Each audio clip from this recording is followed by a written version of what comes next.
Hey guys, Andy Yen, spoken label, back in the house. Sunday evening, yes. I've already had a double busy day today because I did a podcast this morning with a wonderful Lee Matt Shane. Now, this is handy, this, because the lady I got with me today, over in the Canada area, of course, I met through through Lee's workshops, a fantastic Shan. Now, this is really funny because when we met Shan, I actually had a word with Lee afterwards. And I had to double check what Shan's surname was. And then I went did some research, found a website, and I went to Lee, and I don't wouldn't never ask somebody for their email address. But I went to Lee and said, "Is this the same Shan that was on your workshop?" And he come back to me on Facebook a minute and said, "How the heck did you find her?" And he said, "This is her email address," and he said, "Yep." So I dropped her a message. Here we are today. So, but anyway, Shan, listen, we've got lots of ground I want to talk about today. You're a fascinating lady.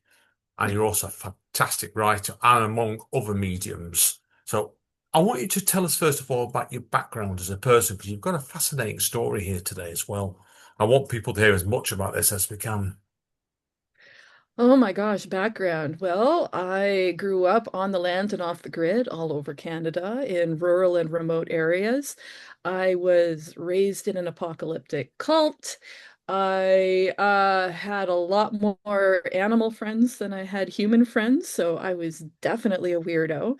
Managed to break free of the religion when I got into higher education. So university, I figure, saved me from being a trad wife. Um, I'm very grateful for that. And I've just been involved in a lot of arts Ah, areas throughout my life. I'm very good at things that will never make me money. Unfortunately. join So the I've been club. involved in, yeah, like the music industry. I was a music director for an alternative radio station. I was a music promoter for alternative music bands. So I worked at heavy metal festivals. I organized heavy metal festivals. I worked with a lot of industrial and goth bands as well, touring through southwestern Ontario. I've been a figure model for artists. I've been an artist. I was a professional artist up until the beginning of the pandemic when lockdowns made me lose access to my studio, and that's when I transitioned to writing. I've also been a professional dancer. I trained in circus arts. I grew up dog sledding. I worked on horse ranches. Yeah, I've done a lot of things, and none of them will ever make me rich. But you've had a good life, as I always say, definitely with that one. So I know what you mean, but like I've told you about it, I've been a poet since about 10, but I've done all kinds of crazy things. I used to do a lot of rock climbing, and then there's Oh, the that's fun too.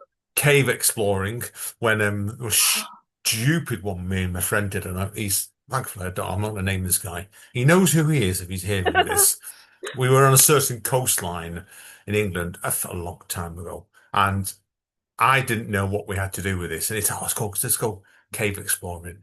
The coast came, the tide came in early.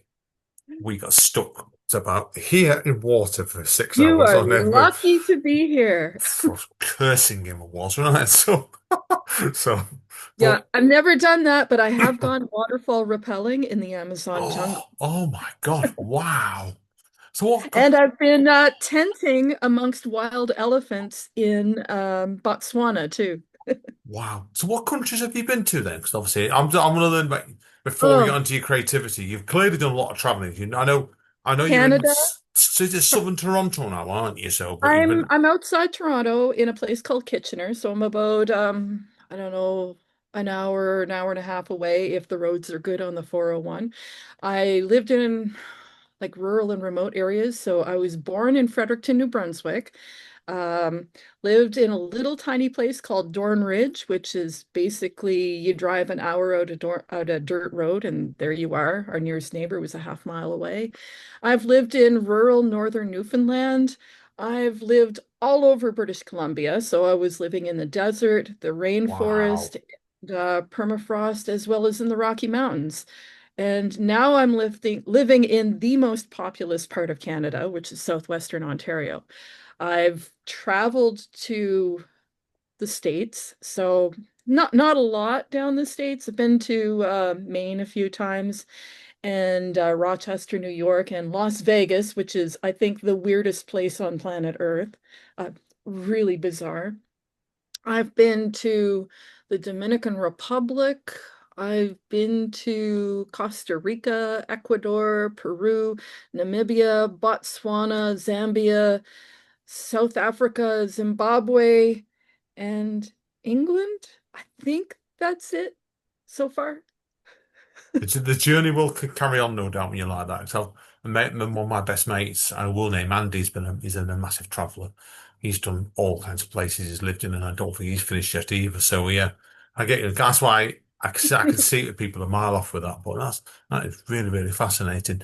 Now, obviously, I love the term that you describe yourself as a swamp hack and a two-spirit storyteller. I think they're fantastic.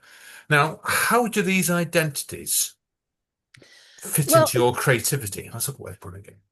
if you look at capitalistic language, you're going to see phrases like drain the swamp, like you're going to hear that all the time, because capitalists are ignorant as to the value of swamps, and wetlands are vital for our water supply.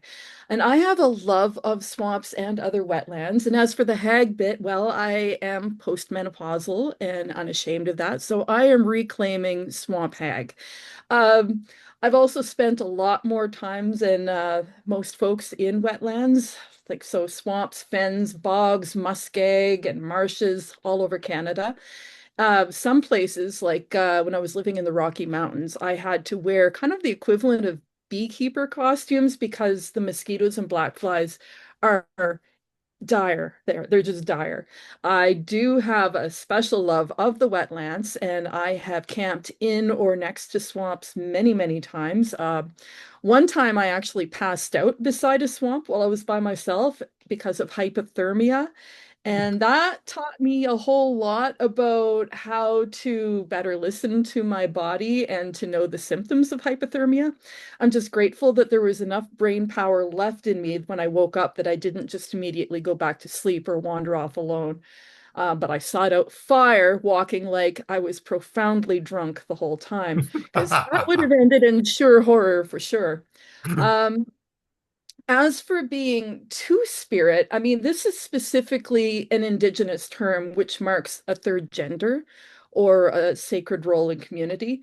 And I was that the term was first proposed by an elder by the name of Myra Laramie back in 1990, who I believe they're Cree.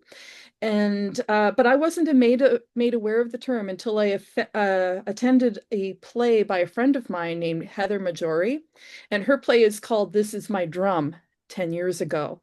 And it really jived with me because I grew up in a rather trad wife sort of background with gender essentialism, homophobia, and strict gender roles. And that didn't work with how I felt on the inside. I was being forced into a box that would not hold me. So discovering more expansive genders of my Indigenous ancestors was both revelatory and freeing.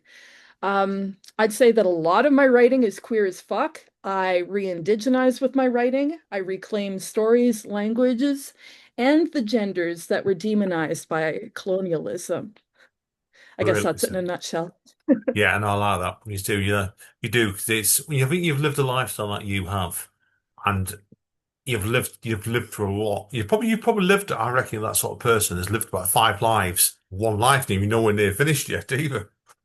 Yeah, I think so. Yeah, I definitely mean, with that. I've calmed down since menopause. It slowed me down. I was basically Tigger before, but my energy levels have plummeted, which is why writing is a great career because I can do it sitting on my ass. Yeah, same for me as well. Because like I said, my twenties and more. Right, because I've been diabetic since I was 39.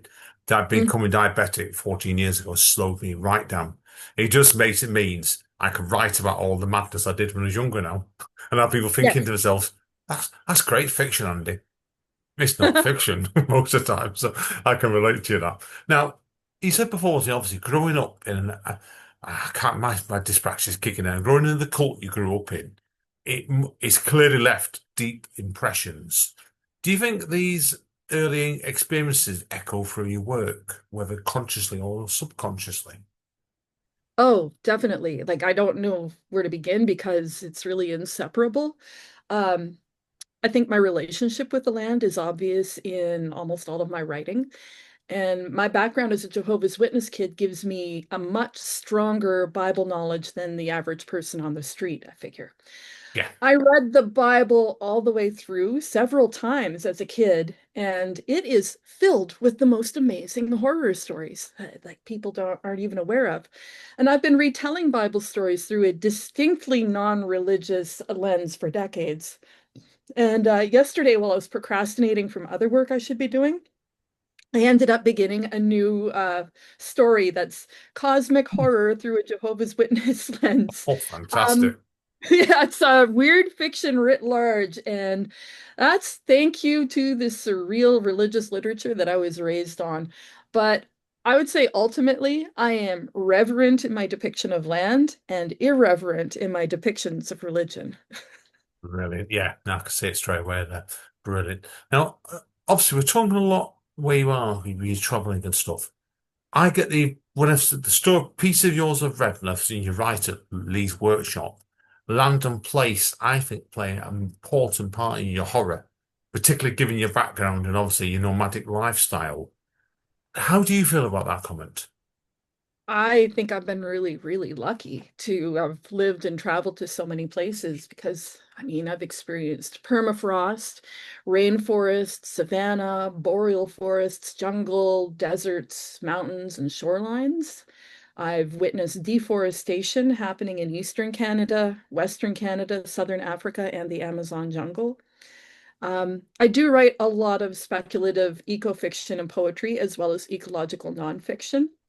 I'm also a lapsed botanic illustrator, and in the early 1990s, I worked as a botanic gardener alongside Hal Hines was his name. He was one of the top botanists in Canada at the time. He's since passed away. Um, as a forager and a botanic artist, I learned to pay very close attention to plants, and this comes through in a lot of my poems and stories. I'm going through the final revisions of my first novel called The Everwen, and trees are characters inside that. I've That also does written. that does not surprise me, that knowing you. Oh yeah, they have voices. All kinds of inanimate things have voices in my book. I've also written a ghost story about a tree that survived a direct cannonball attack during a war.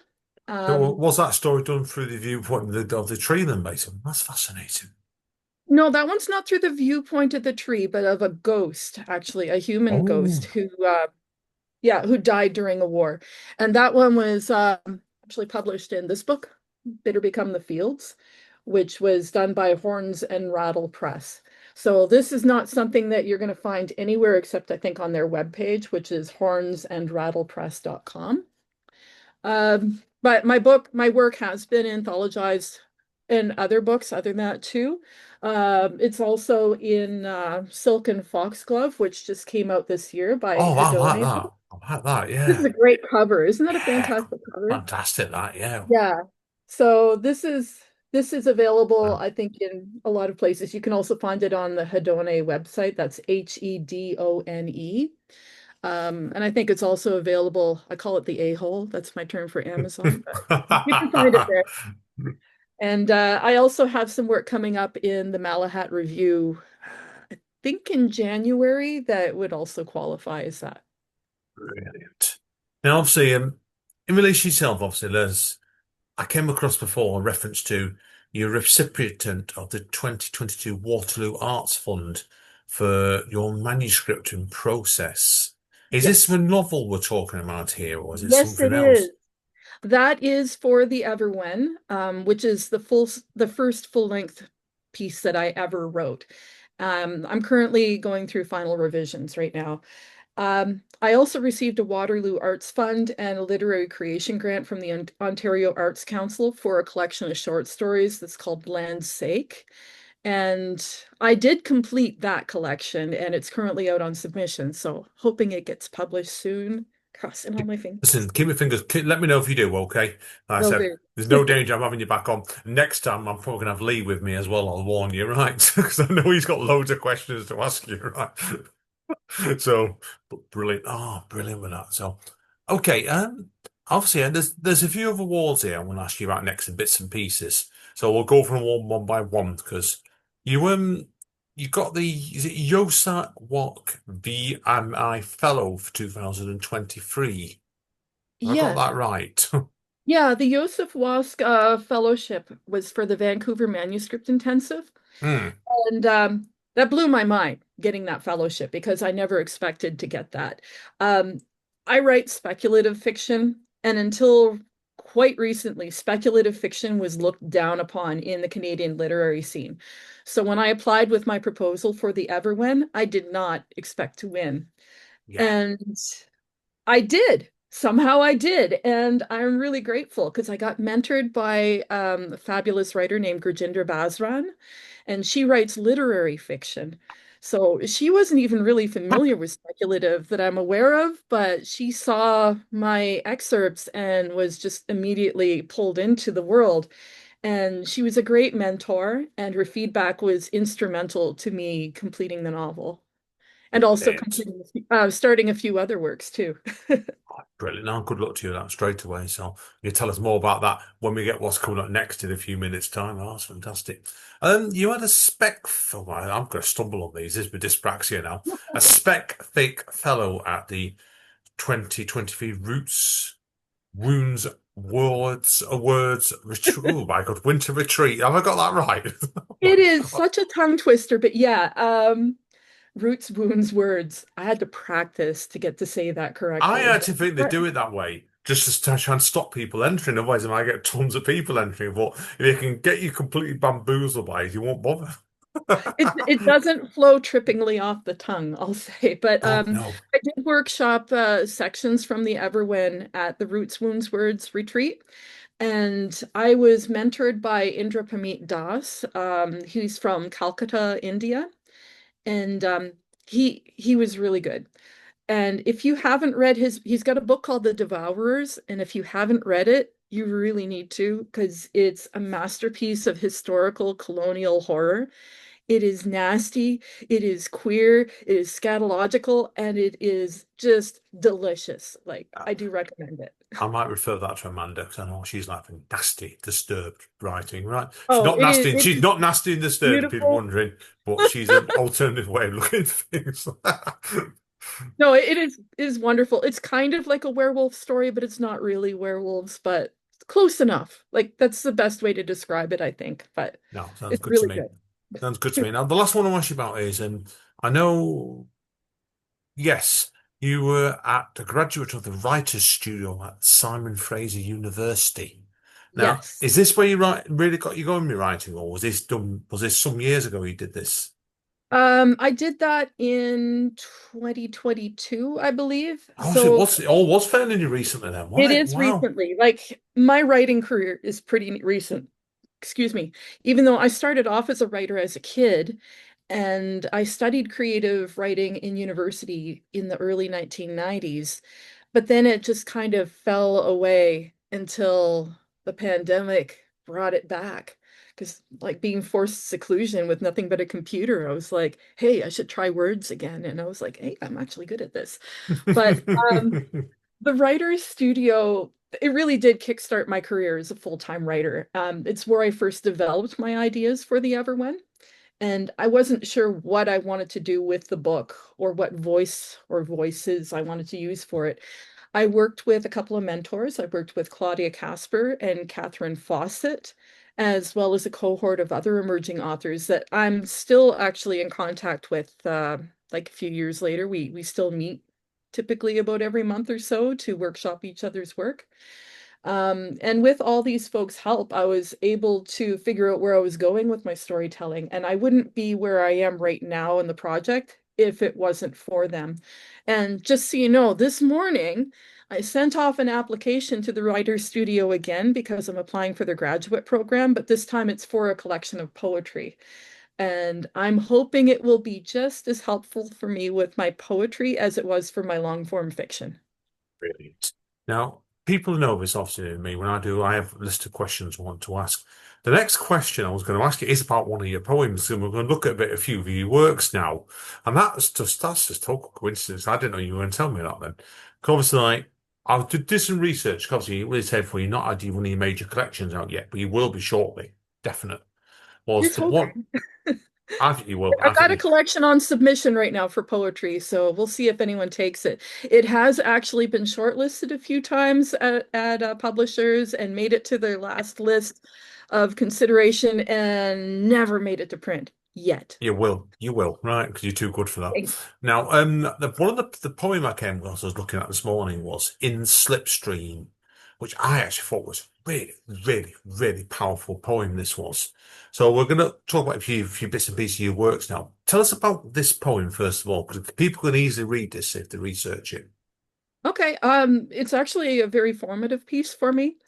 I wrote it really early on, I think before I was even starting work on my novel.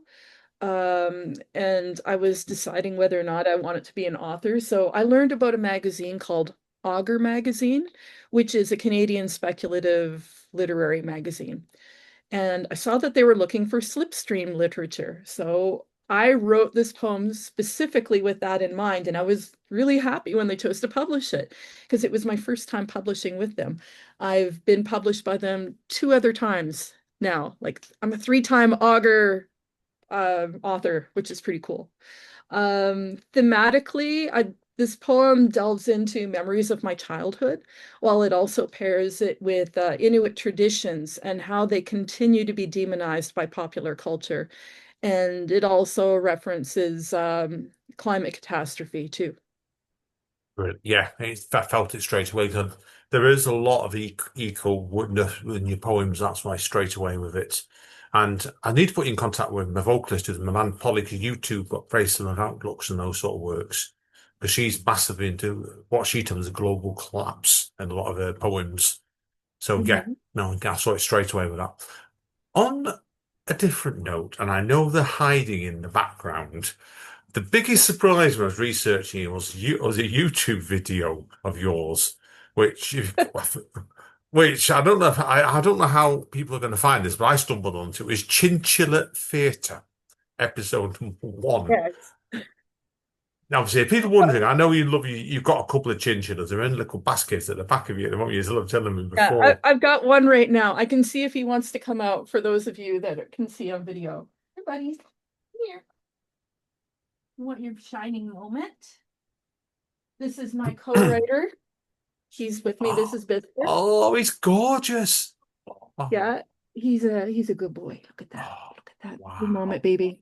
Yeah, now you better tell people, obviously, you better describe him to people so because I'm colorblind, so I can't even tell what color he is. Okay. Well, this is a chinchilla. He's about 5 years old now. He looks a little bit like a cross between a mouse, a rabbit, and a squirrel. This little curly tail. I'm gonna put him back Oh, on. you better put him back. He's saying, He's like, what? I I've didn't had enough. ask for this. Put me away, Mum. Um, he hangs out with me all the time. I've kept chinchillas for, oh my gosh, over 30 years now. I've had Wow, chinchillas. And wow. he and his brother, I got 4 years ago, almost 5 years ago. So they were just little babies when I got them, and now they're full grown. They live about as long as a cat will. So the one that I had that lived the longest, she was about 15 years old, and that was Princess Tubby. She was a sweetheart. Oh. But this is Biscuit. He's magical. Most chinchillas are poop machines. Like they just kind of like they inhale air and it comes out as poop. But this guy, he hangs out with me in his little playpen behind me while I work, and he doesn't poop all day. And he'll put in a full work day with me. It's absolutely like it's a miracle. I've never had any other chinchilla that was like this. His brother, on the other hand, has a bladder issue and cannot like he pees without warning, so he does not hang out with me. Because this guy at least will tell me if he needs to pee. Brother is incapable. It just happens. He inhales and he pisses. Like, I don't know. Now, obviously, like I said before, back to your little video on YouTube. People can find it Yeah. around again. Chinchilla Theatre. Now, it's facetious little nonsense, but I loved it. So, Oh, and just bonkers. yeah, what made you want to do that? It was really fun to make. My chinchillas were just little babies at that point. I filmed it with Biscuit and his brother Patochi, and I was experimenting with filmmaking then. I thought maybe I'll get into video more. At that point, I had done some work with the Center for Indigenous Theater and also with the Clay and Paper Theater. That was in 2021. And I was figuring out how to use video software. I can't say I mastered video software even a little, but the video is how I taught myself how to use the software. And I ended up having a film launch for Chinchilla Oh, Theater. I was And wondering if you did. it was at a Rendezvous with Madness Film Festival in 2023 in Toronto. And if you look up the director's cut of Chinchilla Theater, make sure you watch it with the subtitles on because that will change everything. I promise you. I'm going to rewatch it with the subtitles on, Johnson, definitely. Yeah, So, yeah, definitely that. So, it'll add a whole other depth to it, I think. do you think you're doing episode two then? Because obviously saw it listed as episode one. You know, I don't know. If I do, it won't be with the two chinchillas together because unfortunately, menopause changed my Mm. chinchillas' relationship to each other. Because I had to go on HRT, and no one warned me about this. But okay, pro tip. If you go on estrogen treatment, this will affect your pets because the estrogen will get on them too. So what happened is all of a sudden my chinchillas got oversexed and Patuki kept trying to hump Biscuit and Biscuit was not into the incest thing. So it turned very violent and very suddenly I had to get separate cages for them and now they cannot be kept together because it turns into like hate fucking, I guess. Yeah, I know Not good. an ex of mine, God, some years ago, she had two of them and they were brothers. And that's why I was wondering if he had the same problem. Because they used to get woke up during the night when the younger one was trying to hump the older one and the fights would break Yeah. out. So, yeah. It all ties into when I started taking estrogen treatment. And I never even considered that when I went on HRT. So that's your warning, folks. Things that they don't tell you on the medication list of warnings. Oh, completely. Now, on a different note, I watched the video of one of your pieces this morning over at Bookfest 2024, which I've really, really enjoyed. Was Sirens Don't Sing Underwater. This is the more mythology side, so it's implied on the title. And I know it's got publishers as well, because I've seen it. But I want you to tell people what the idea of this story came about. Okay. Well, I ended up publishing that in Moonlight Getaway magazine, and it's my tip of the hat to my classics background. I am a classics graduate from University of New Brunswick back in the 90s. Excuse me. And basically, this is kind of my little spin-off on the tale of Odysseus. Because they talk about how he was tempted by the sirens and he tied himself to the mast, and all the sailors had plugged their ears, and the sirens are trying to call him into the water. And I was like, I'm going to tell the story from the sirens' point of view. So that's what that is. Yes, a good piece, a really good piece. Definitely deserved to get published. And when I saw the video, I thought you can tell that went down well. It was really, really well done. So Well, now the thanks. You what? know, it was rejected by a lot of places Oh, before it they finally always got. are. They always are, right? So my Yeah. philosophy is with writing is if you get anything accepted first time, either it's you make you wonder something if you fluked it. So I've had that before now. Now, I was the one that caught me out was I went into stumbled onto your non-fiction before because I'm used to your fiction pieces, your flash, and also your poetry. But I Mhm. wasn't expecting to start stumbling onto about what basically a memoir of hiding in plain sight. Now, how does this compare to writing your fiction and your poetry, for example, for you? Let's say typically speaking, my nonfiction tends to be written in a much plainer style than my fiction is. I'm not entirely sure why that is, but I do find it interesting to see how different those writerly voices are. I've written extensively in memoir. I've been doing this since I was in my 20s, I would say. I used to keep back before it was called blogging. I had a website in the early 1990s and it was called journaling back then. And I would write a lot of personal essays there. And that's continued off and on for most of my life. Yeah, it was really, really powerful piece, to be honest, it was. I really felt I got to know you through that piece, to be honest, so, and it was like, I think when they're well done like that, it shows a lot of the way the writer thinks really well.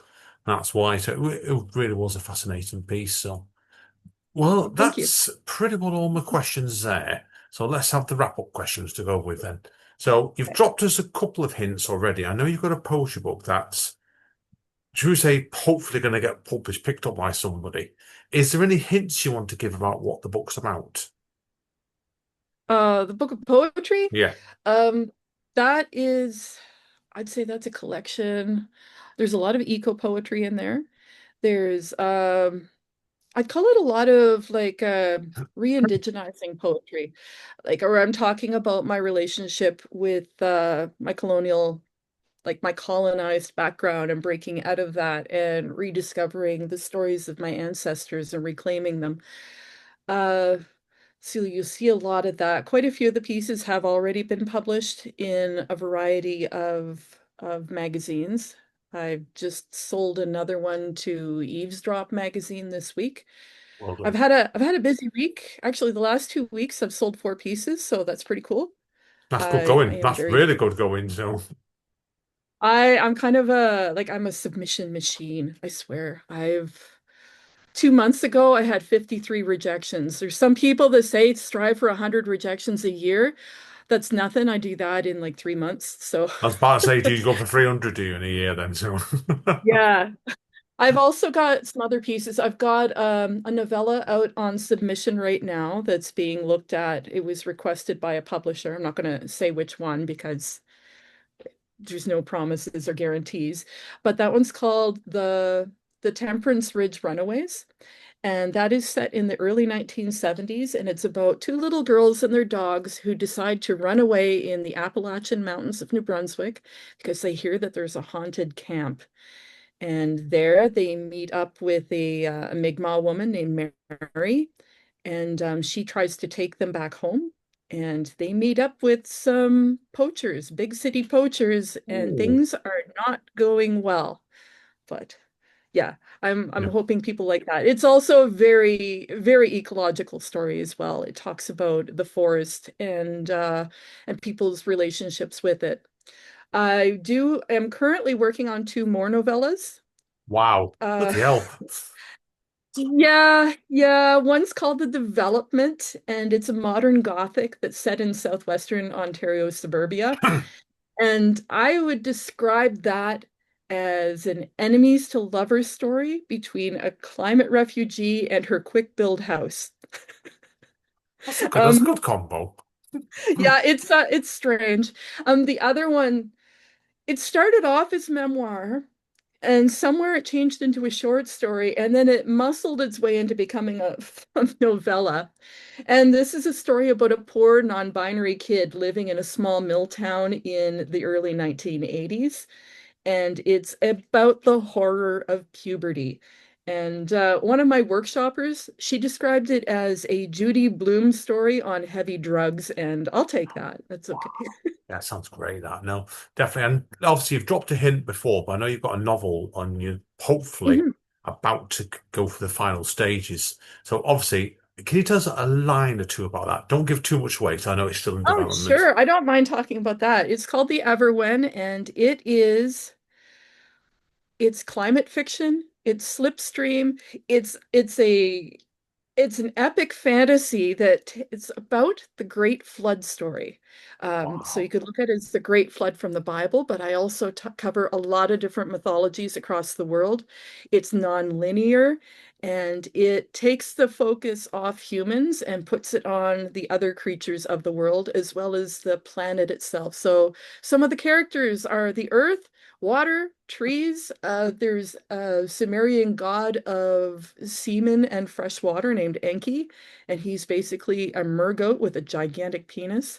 I also have The snake from the Garden of Eden, who I call Ningishita, which is another Sumerian god. So I'm finding the commonalities between world mythologies and I'm mixing them together.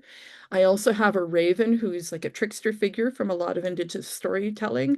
And her name is Augur, and she lives in the Garden of Eden.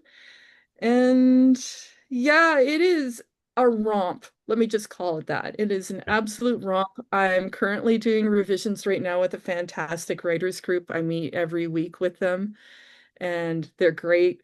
So call out to Anna, Bob, and Jen for all their help with this because I'm going to cross that finish line soon, and I have hopes that this will become a cult classic. Fingers crossed for you, definitely. You've got so much projects on the go, it's phenomenal. What, out of interest then, obviously, before I get you to give you social media plugs for us, what is your normal writing day then? Like, 'cause obviously you've got so many projects on the go. I'm like this because I have three or four projects on the go at once constantly. Do you find it hard to switch from one project to another? No, I've got ADHD, and I think it comes with the territory. And So what I, to be honest, I'm beginning to wonder the older I get, I wonder if I've got it actually. 'Cause I stun the man to my projects I've often got on the go. So, I've got unfinished projects dating back to the 90s, and it's okay. They're not going to be finished. I've also got stories that I started work on in the 90s that are getting published now. So, hey, trunk stories still they have a long shelf life, or they can. So oh keep God, that in yeah. mind. No, you do. I know, Spec, I know what you mean with that.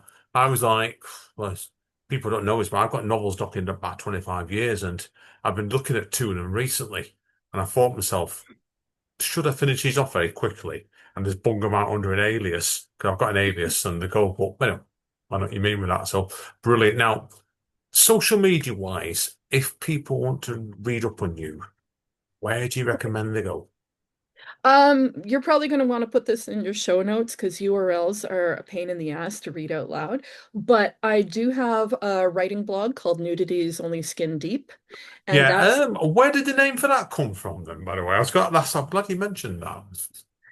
I got thinking about it because people are very prudish about nudity. If you show a nipple or something, that's terrible, but you can show a full skeleton and no one cares if it's wearing clothes or not. So therefore, nudity is only skin deep. I was also a figure model for, I don't know, about 20 years or so. So I was a professional naked lady for for artists. So I don't know, it just kind of fit in there. But that's at shanmonster.dreamwidth.org. You can also find me on my Blue Sky account, and I go under Shan Monster there. I also have an account at the Fediverse. This is c.im/at Shan Monster. I do have a YouTube account where you can see some of my readings and clips from my previous incarnation as a professional dancer, but I don't use that very much these days. So that's youtube.com/at Shan Monster. I do have an author webpage on the A-hole, also known as Amazon.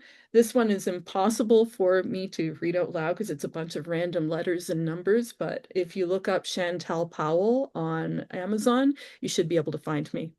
Brilliant. I'll get you to send me these links over because I wasn't aware of several of these, I must admit. So, but either way, great stuff, Shan. It's been a pleasure talking to you today. I've thoroughly enjoyed this. And I promise you nothing. When you first one of these manuscripts out with several going round, I'll be having you back on here again. So I'll want to know more about this. Definitely, it's very, very good fun today. So thank you very much. Thank you. Right, guys. Yes, that's the end of part one. Me and Shan are going to take a quick break, and when we come back, Chan's going to read out some examples for us of her work. Looking forward to this. Thanks again, Shan. Thank you.